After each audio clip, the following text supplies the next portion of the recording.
अमेरिकेतील कापूस उत्पादक म्हणजे शेतकरी 2025 मध्ये कापसाची लागवड कमी करणार आहेत। त्याचं महत्त्वाचं कारण म्हणजे 2024 मध्ये म्हणजे चालू हंगामात अमेरिकेतल्या शेतकऱ्यांना कापसातून पुरेसा परतावा मिळाला नाही। शेतकऱ्यांचा उत्पादन खर्च देखील भरून निघाला नाही। त्यातल्या त्यात सरकारकडून देखील शेतकऱ्यांना पुरेसा आधार मिळाला नाही। त्यामुळे शेतकरी 2025च्या हंगामामध्ये कापसाची लागवड कमी करणार आहेत असा अंदाज अमेरिकेच्या नॅशनल कॉटन काउन्सिलने व्यक्त केला आहे। अमेरिकेच्या नॅशनल कॉटन काउन्सिलने शेतकऱ्यांचा एक सर्वे केला। शेतकऱ्यांशी बोलून त्यांनी 2025 मध्ये कापसाची लागवड आणि एकूणच उत्पादनाचा आढावा घेण्याचा प्रयत्न केला।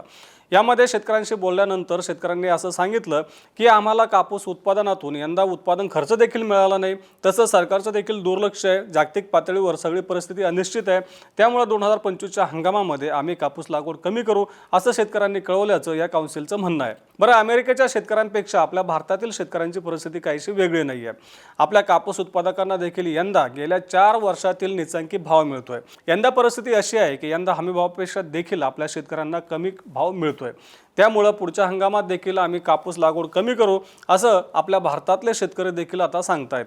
आता आपल्याला माहितच आहे की 2024 मध्ये देखील आपल्या देशामध्ये लागवड कमीच झाली होती। आता अमेरिकेच्या शेतकऱ्यांनी देखील कापूस लागवड कमी करणार असल्याचं ठरवल्याचं या काउन्सिलचं म्हणणं आहे।